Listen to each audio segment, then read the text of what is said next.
Welcome to today's Global Connections program. I'm Bill Miller. What is the United Nations Relief and Works Agency, commonly called UNRWA? What is UNRWA doing to provide assistance in the areas of education, health, and employment opportunities to Palestinians, not only in the Gaza Strip, but in many other areas of the Middle East?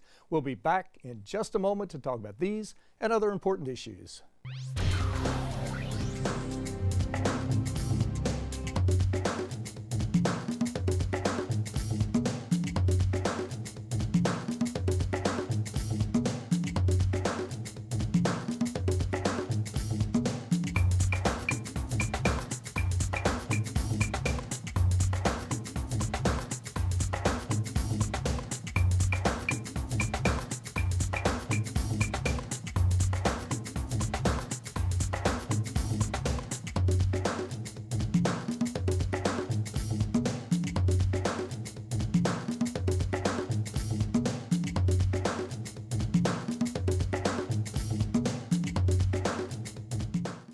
Welcome back to our program. Today we're going to focus the spotlight on the Middle East, especially the Gaza Strip and several other areas where there are Palestinians that are receiving services from a major United Nations agency. My guest today is an expert on UNRWA. My guest today is Mr. Richard Wright. Mr. Wright is the director of the Representative Office of UNRWA, the United Nations Relief and Works Agency for Palestine refugees in the Near East in New York. Mr. Richard Wright, welcome to today's Global Connections program. Thank you very much. Thank you for inviting me. I appreciate you being with me today. We're going to make the program go faster. We're just going to say UNRWA from now on. That's a mouthful to get out. Sure. But what is UNRWA? When was it formed? Why was it formed? What is your basic mission?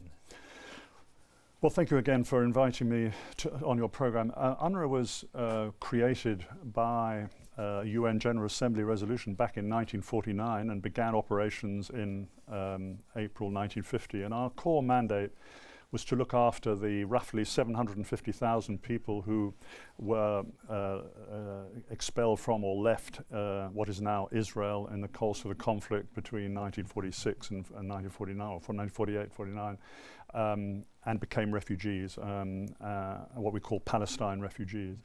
Now that 750,000 people have now increased through natural growth to about 5.2 million, so roughly an increase of 7 times the numbers.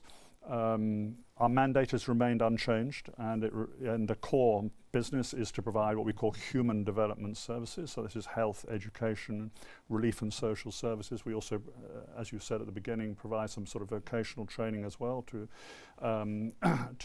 young Palestinian refugees, but also to provide emergency assistance in case of need. And frankly speaking, in all the 5 areas that we operate today, which is in Gaza, the West Bank, Syria, Jordan, and the Lebanon, they are all to varying degrees in situations of difficulty, if not crisis. And so, roughly today, half our budget actually is we are having to use, and we are funded essentially from contributions from UN member states and from the European Union to provide these emergency services. Now, obviously, we would like much more to be on the core developmental services, but the fact is that there are many areas in which we operate which are in severe difficulties, if not crisis.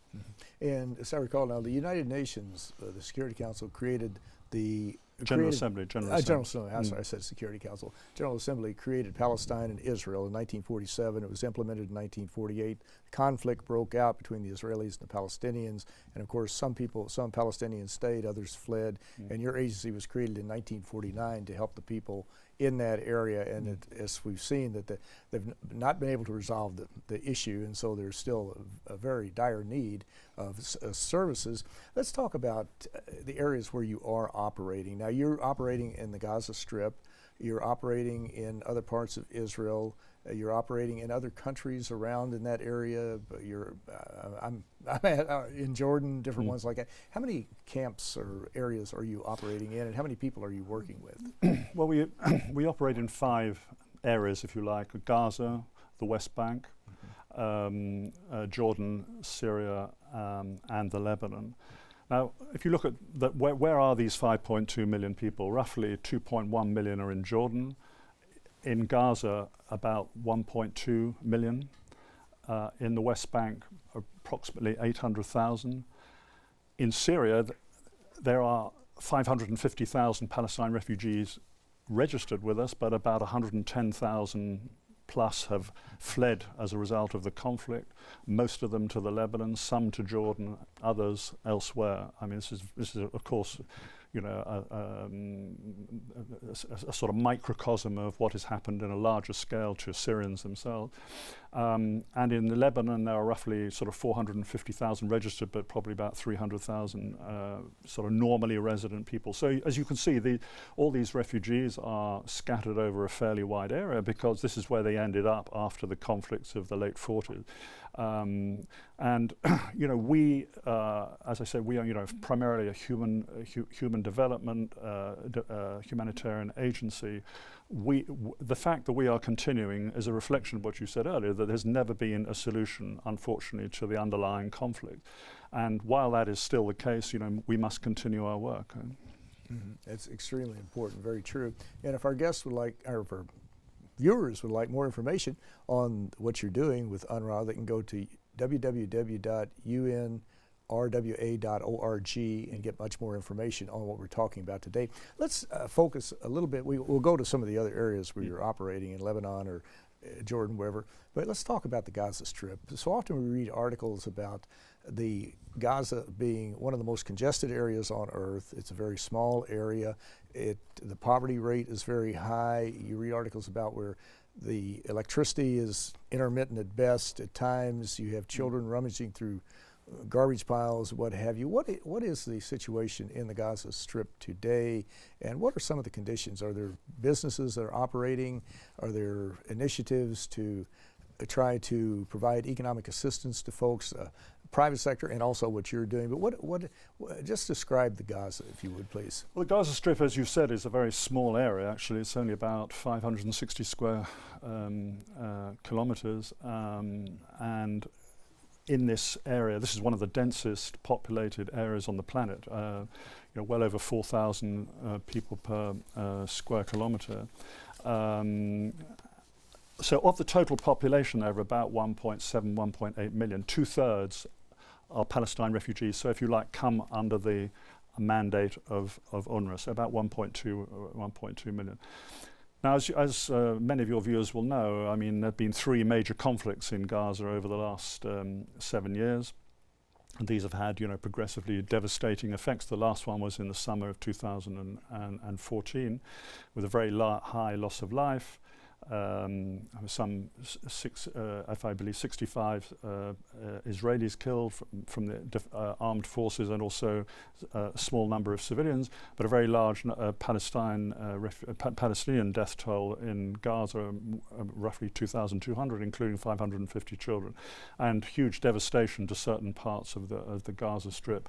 And this came on top of 2 earlier conflicts, the most important one being in 2008-9.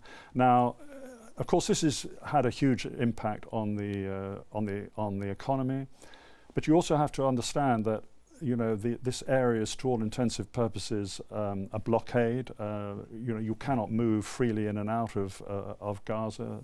The rules are very strictly applied by Israel. And, you know, we would argue in the United Nations that this constitutes de facto collective punishment of the population. Now, the effects of all this on the economy have been absolutely devastating. Unemployment in Gaza is about 42%. For young people, it's even more, 60%. And, you know, for example, for women, I mean, young Palestine refugee women, for example, 70, 80%. I mean, there's really very few opportunities for employment. Now, one telling indicator of what's happened is that, you know, back in the year 2000, we used to supply food aid to about 80,000 people, food assistance, you know, to help people complete their diet. This year we'll be supplying 892,000 people. This is half the population. And this is just UNRWA, because there's also the WFP contribution as well. I mean, these are just devastating figures, and they're a reflection of the fact that there is, you know, this a very strict regime blockade from the outside, the devastating impacts of the war. I mean, I saw one estimate from UNCTAD, a reputable UN body, saying that, the cause that these three conflicts have led to a total loss of 300, 3 years total production, productive activities in Gaza have been lost. So you can see that the effects of this are devastating. Poverty is very high, and the opportunities for business are very limited. Now, there has been a small restart of business after the conflict, but it's nothing like the levels it's achieved in the past. So the number of trucks coming out with goods produced in Gaza, and they can produce good things like vegetables and fruits and cut flours and light manufacturers, is very limited. So we have people on our, we have, for example, a man, we frequently refer to him as a small and medium-sized sort of owner of a company who used to employ 50 people, but he's now on food aid because he can't do business with the outside, with Israel or with Palestinians in the West Bank. So it's I have to say, it's a very devastating situation. This occupation regime, there's also very strong restrictions on what, the fishing rights. And, we call, not just UNRWA, but the UN as a whole, calls for constant easing of this blockade. We are, in the last few months, we are beginning to see sort of more movement of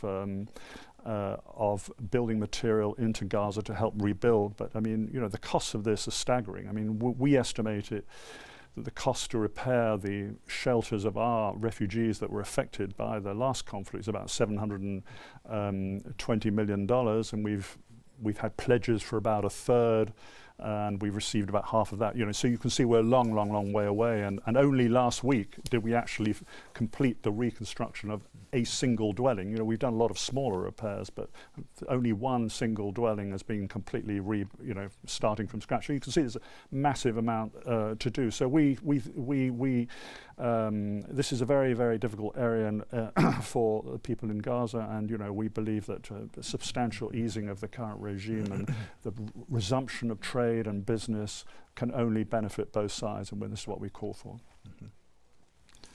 Well, you're watching Global Connections Television, which is an independently produced program. The opinions expressed on Global Connections are solely those of the moderator and his guest.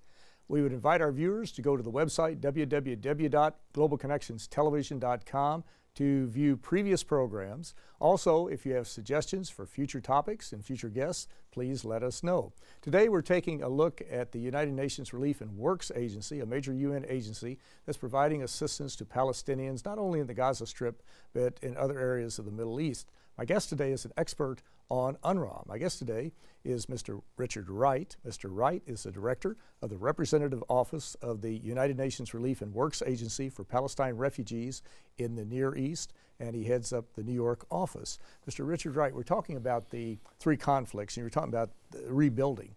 This is something, as I understand it, has been going very slowly, and there was a lot of devastation that was done. Many buildings, your buildings, many of the United Nations buildings were hit. You lost some of your personnel who were killed during the most recent conflict. What can be done to accelerate that rebuilding program? Do you need more money? Do you need more outside materials? The Israelis need to let more cement in, concrete, whatever the case might be. What can be done to help rebuild more rapidly to help the people who are still living in shelters, probably? No, look, I think your description is quite correct, and frankly, we need all of those things. There has been a slight easing of the regime governing the materials that can come into Gaza, which is welcome, but we would like it, liberated a lot more by the COGAT, the Israeli authority that implements these measures. The fact is that there's been huge economic devastation, and it's at a time when the United Nations is talking about sustainable development. I'm sure you've been following this in your programs, and the need for nobody to be left behind, everybody to have a quality education, eliminate poverty. All these things, when you look at Gaza, you realize just what a huge effort has to be made in order to meet these targets. Gaza is in de-development. In 2014, the economy shrank by 14%. The GDP per head in Gaza is 75%, something like this, of what it was 15 years ago. The unemployment rate is the highest in the world. I mean, these just give you some indication of what has to be done. Now, in terms of the rebuilding, we are reliant on donors and coming forward. There was a big conference in Cairo about a year ago, and actually in October, when there were very big pledges made, but those pledges need to be realized. We haven't, we were the beneficiary of roughly, I think, $240 million, but we haven't received it all. And obviously what we receive, we will spend, to help rebuild housing. This is the major priority, and to support, exactly as you were saying, those people who are still homeless or living with friends or relatives or whatever. At the height of the conflict in August 2014, we were sheltering 300,000 people in our schools, in some 90 schools. Now, numbers have been basically reduced now to zero, but the people, there's still, I think, if I remember, about 13,000 dwellings. If you multiply that by 6, roughly family size, that's 100,000 people. This is just Palestine refugees, but plus other people living in Gaza who are still without their own home. So there's a massive job to be done, and it needs to be done as soon as possible. It certainly does. It's a very desperate situation. Let's focus on the 3 areas we mentioned earlier. Maybe just give us a couple of brief examples in the remaining time we have on what you're doing. You're working with people, you provide food, you work with the UN World Food Program, you mentioned, to provide food assistance to folks. But in the area of education, what types of services are you trying to provide to people to help them to become educated and to really to improve their lot in life? No, this is you put your finger really on the, if you like, the bedrock human development program of UNRWA, which has been in existence right from the very start, and it's a very highly valued program in all our fields. We've had very high quality ratings, for example, from the World Bank. Our program is as good as the programs provided by national authorities where we work. So we provide education up to secondary level. Some people are able to go on and do vocational training, but the numbers are not big. But the key thing is to give everybody a good basic education, and this we've successfully done, and I think it's one of the huge successes of not just UNRWA but also our staff. We provide our services through Palestine refugees themselves, almost all of our staff, with the exception of a few international staff such as myself. But I mean, the core services are provided by Palestine refugees. 30,000, 22,000 of them are teachers, and this program has been a success. It's been funded by United Nations member states, and everybody should take credit for what it's done. But it needs to continue. And last summer, a few months ago, this whole program was in jeopardy because of a funding crisis. We needed $101 million urgently in order to be able to open our schools for this semester. And we were pretty close. I mean, we were days away from announcing that we wouldn't be able to do it. But fortunately, some donors came forward. There were a number of Gulf donors, in particular, Saudi Arabia, Kuwait, and the UAE, which are particularly welcome, were able to fund half of it. But we were, it was a close call. And at a time when I think everybody realizes just how important education is in this maelstrom of a difficult situation in the Middle East. Just how important it is so that people feel at least that their children are having a start in life, a hope. But when this is taken away, then you start creating the sense of people a hope. They lack hope, they lack dignity, and then frankly, they're more likely to move. And I think throughout the General Assembly a month or so ago, this was a very prominent theme about the need to provide education, no lost generation, not just for Palestine refugees, but also Syrians who've left. We mustn't lose these people, because, if we lose them, then they're also more vulnerable to other influences which, we would not wish. So education is vital. We must continue it, and it's absolutely a core program of UNRWA, and I think one of the successes of our agency. Exactly. And if people lose hope, if they become despondent, if they don't see a future, or maybe not a bright future, but at least a little bit of a future, you have a tendency to become even more radical. You have a tendency to say, well, what do I have to lose? Yeah. And you can certainly see how that builds up. Let's look at the health area. We all have health needs. What are some of the services you're providing in the health area to the Palestinians? Well, primarily we have about 130 odd health centres in our areas of operation. I mean, we're providing primary healthcare services, sort of services you would get from a general practitioner, and we're introducing a health reform now to try and what we call a family health team approach to try and sort of get families to be treated together. One of the key challenges we face is non-communicable diseases, bad diet, smoking, this type of thing. So we're trying to get people to lead healthier lives, because this is better for them above all, but also is less costly in terms of drugs and measures and doctors' appointments. Our doctors are already very overstretched in their clinic. So we provide this basic service. We also try and help when more important interventions, medical interventions are necessary, and we do this to the extent that our resources allow. This can be expensive in the Lebanon, for example, but we provide where we can, assistance, but we can't provide in all cases for the cost because of the the resource limitation. But the core health services are very good. They function, and even in situations like in Syria, where a lot of our refugees are living in distressed conditions, we provide mobile health points in order to provide the core basic medical medicines they need. Exactly. And you mentioned those statistics a few minutes ago, which were really distressing. We were going in the wrong direction, not your fault, but the fact is that the economy is shrinking, that unemployment has to be a major problem. And of course, if you're an unemployed youth or even an unemployed adult, you don't see a bright future. If you have a lot of time on your hands and you're not achieving your self-actualization, achieving your goals, what are you doing in the employment area to help train young people and perhaps older people to develop their own businesses or whatever the case might be? This is an area where, as I mentioned, we do have some vocational training services. We'd certainly like to do more if we could, but resource limitations prevent us from doing more. But I wouldn't say that we provide sort of employment creating services as such.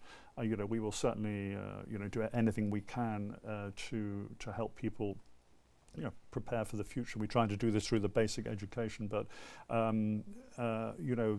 we don't train people to beyond our vocational training programs. So you're right.